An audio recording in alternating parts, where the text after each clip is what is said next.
Greetings. कल एक video upload हुआ था एंगर के ऊपर। ये जस्ट उसका कंटिन्यूएशन है, ये पार्ट 2 है। पार्ट 1 में हमने डिस्कस किया था कि कॉज ऑफ एंगर क्या होता है, मतलब गुस्सा आता क्यों है।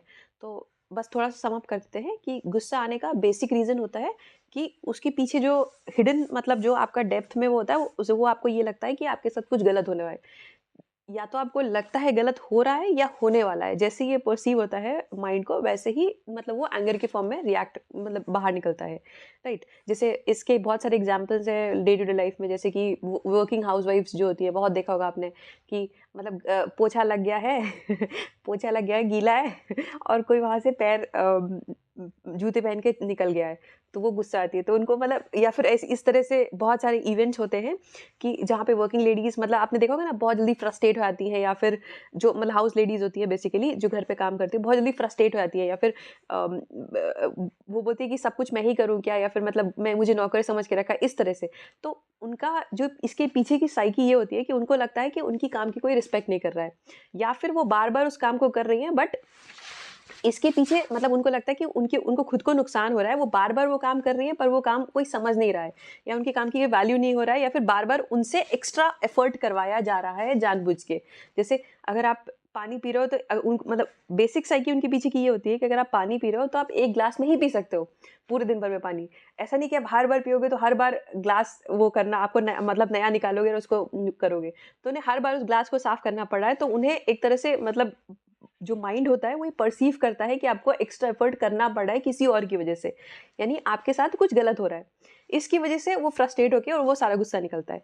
इसी तरह से अगर आप एग्जाम्पल देखोगे, मतलब इसके बहुत सारे लाइव एग्जाम्पल्स हैं, जैसे कि उसके अलावा जो मेल पार्टनर्स होते हैं या फिर जो हस्बैंड्स होते हैं, तो वो बेसिकली उनके पीछे का ये होता है कि मैं पूरे दिन भर काम करके आ रहा हूँ और एंड में आके मुझे मतलब हर चीज़ के लिए बोला जा रहा है, या फिर मुझे मुझे चैन से जीने नहीं दिया जा रहा है। इन शॉर्ट, मैं ऑफिस में भी झेल रहा हूँ, यहाँ झेल रहा हूँ। तो अब उनके पीछे का बेसिक साइकी ये होता है कि मैं इतना कुछ कर रहा हूँ फैमिली के लिए या उसके लिए, लेकिन उस काम को अप्रिशिएट नहीं किया जा रहा है, या फिर मतलब मेरे साथ मेरे ऊपर ज़्यादा एक्स्ट्रा बर्डन रखा जा रहा है और मेरी बात को कोई समझ नहीं रहा है। इसीलिए जब मतलब जो आपने देखा हो नॉर्मल घरों में, या फिर मतलब होता है ना डैड्स या फिर जो पापा लोग होते हैं, वो लोग ऐसे बोलते रहते हैं कि तुम तो पैसा तो पेड़ में, तुमको लगता है कि पैसा तो पेड़ में उगता है और ये होता है वो होता है, तुम जब खुद से कमाओगे तो पैसे की कदर होगी, इस तरह से।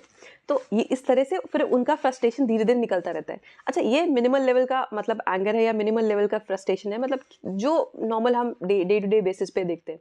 तो ये हो गया हमारा कॉज, किस वजह से होता है। अब इस जो हमने अभी डिस्कस किया, सिर्फ उसका सॉल्यूशन क्या है। वैसे एंगर का एक और वीडियो आएगा जिस पे फाइनल शायद सॉल्यूशन आएगा, मेरे हिसाब से, मेरे व्यू पॉइंट के हिसाब से, जो कि गलत भी हो सकता है फॉर श्योर।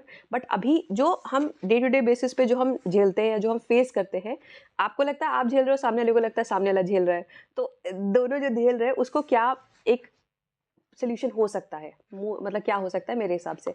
तो जैसे हमने डिस्कस किया ना, जो भी आसपास के ऐसे रिलेशंस होते हैं, जैसे अभी लड़ाई हुआ, 2 दिन बाद सब ठीक हो गया, जैसे कि हस्बैंड वाइफ में होता है, या फिर फ्रेंड्स में होता है, बहुत ही क्लोज फ्रेंड्स में, या फिर रूममेट्स में होता है, या फिर कि पेरेंट्स में होता है, इस तरह से भाई बहनों में होता है। अभी लड़ाई हुआ, 4 महीने बाद या 3 महीने बाद सब कुछ ठीक हो गया, तो एक्चुअल में प्रॉब्लम था या नहीं था, मतलब अगर प्रॉब्लम था तो ठीक कैसे हो गया, या फिर ऐसा क्या था कि मतलब हम कि मतलब क्या ऐसे वापस बाउंस बैक कैसे हुआ, या वापस से जुड़ा कैसे, राइट। तो इन सारे केसेस में सबसे बेस्ट पॉसिबल सोल्यूशन मेरे हिसाब से ये हो सकता है कि आप रोल्स को 1 दिन के लिए, 2 दिन के लिए, 1 हफ्ते के लिए स्विच करने की कोशिश करो। मतलब जिन चीज़ों पे आपको गुस्सा आ रहा है और जिस चीज़ पे सामने वाले को गुस्सा आ रहा है, अब आप सामने वाले को तो कंट्रोल नहीं कर सकते ना, सामने वाले को बोल नहीं सकते कि तुम ये मत करो या फिर तुम ऐसा करके देखो। तो बेटर पॉसिबल वे, आप बोलने की बजाय खुद से उस रोल को स्विच करने की कोशिश करो। जैसे कि फॉर एग्जाम्पल, अगर आपको लग रहा है कि हाँ, मतलब आपके आप मान लो घर में है कि आपको लगता है मम्मी या फिर जो वाइफ है वो हर बार जब पोछा लगाता है ऐसा होता है, तो हर बार जब लगाते तो आपको गुस्सा, मतलब वो गुस्सा करते हैं तो अच्छी बात नहीं है, मतलब होता है ना, पोछा लगाते हैं उसके फिर सामने से कोई चला आता है, तो मतलब जितनी भी मम्मी लोग होती है या फिर जो वाइफ लोग होती है उनको गुस्सा आने लगता है।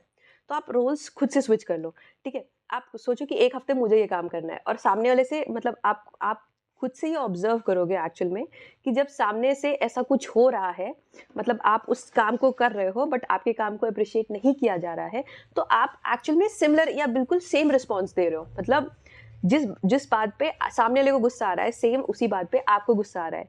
इस तरह से करते-करते आपको सामने वाले की सिचुएशन समझ में आ जाएगी। तो आपका ये जो फ्रस्ट्रेशन लेवल है ना, आपको बहुत कम हो जाएगा। कभी-कभी कभार हो सकता है कि हाँ, निकल जाए गुस्सा, वो अलग चीज़ है, कभी-कभी थोड़ा बहुत हो जाएगा।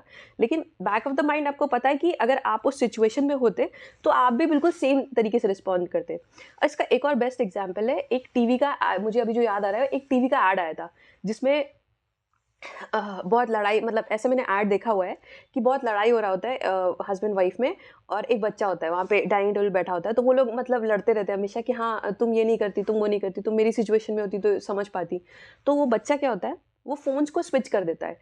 मतलब जो डैड का फ़ोन होता है, उसके जो पापा का फ़ोन होता है, वो मम्मा को देता है, और मम्मा का फ़ोन पापा को देता है। वो फ़ोन स्विच होते हैं, और उसके बाद फिर पूरे दिन भर वो लोग समझते हैं, मतलब फ़ोन्स आते रहते हैं। जैसे पापा के पास फ़ोन आता रहता है कि काम वाली बाई नहीं आ रही है, या घर पे राशन ये खत्म हो गया है, या बच्चे को पिक करना है, ये करना है, वो करना है। तो सुबह से लेकर शाम तक उनके पास इस तरह के फ़ोन आते रहते हैं। वो at the end of the day वो फ्रस्ट्रेट होके बोल देते हैं, अब मेरे से नहीं हो रहा। उसी तरह सॉरी, लाइट चली गई थी। उसी तरह मम्मा के पास फ़ोन आ रहा होता है पापा के काम से रिलेटेड कि हाँ, ये मीटिंग इतने बजे है, फिर ये मीटिंग रीशेड्यूल हो गई है, फिर ये हो गया, फिर वो हो गया। तो एक्चुअल में जब हम सिचुएशन में आते हैं ना, वैसे हम चाहते हैं हर चीज़ परफेक्ट हो। जैसे होता है ना, अगर मैंने ये सामान मंगाया है तो तुम भूले कैसे, तुमने ये काम किया कैसे नहीं। बट जब आप खुद से लेते हो रिस्पॉन्सिबिलिटी कि हाँ, ठीक है, सारा काम मुझे करना है, मैं ये इस काम को, मतलब फॉर एग्जांपल शॉपिंग का, मतलब जो काम आप किसी और को सौंपते हो और उस पे आप फ्रस्ट्रेट होते रहते हो, उस काम को आपने डिसाइड किया कि ठीक है, मैं खुद करने की कोशिश करता हूँ या करती हूँ, ठीक है। जिस बात के लेके आपको लड़ाई हो रही है, आप कोशिश करो कि 1 हफ्ते या 2 हफ्ते आप खुद करने की कोशिश करो। तो आपको समझ में आएगा कभी आपसे भी गड़बड़ हो रहा है, कभी ऐसा नहीं कि आप थक गए तो आपका मन नहीं कर रहा है करने का, या फिर आप भी उस मतलब कभी हो रहा है, कभी नहीं हो रहा है, परफेक्ट नहीं हो पा रहा है। तब धीरे-धीरे उस बात पे आपको समझ में आएगा, और फिर आप मतलब आप समझ जाओगे कि हाँ, अगर आप उस सिचुएशन में होते, या अगर कहा और इसको और ब्रीफ किया जाए, अगर आप दूसरे की बॉडी में होते तो आप एग्ज़ैक्टली सेम तरह से बिहेव करते। ठीक है? ये बेसिक लेवल का है, बट इसका ये मतलब बिल्कुल भी नहीं है कि हर चीज़ पे आपको कॉम्प्रोमाइज़ करना है, हर चीज़ पे आपको वो करना है। कहीं-कहीं स्टैंड लेना ज़रूरी होता है, राइट? तो इस तरह से आप अपना जो एंगर या फ्रस्ट्रेशन है, वो आप इन रिलेशंस में जिनको आपको लगता है लॉन्गर समय के लिए, मतलब आप आने वाले टाइम में देखते हो कि हाँ, लंबे समय में अपने साथ देखते हो, उनके साथ ऐसा कर सकते हो। Right, thank you.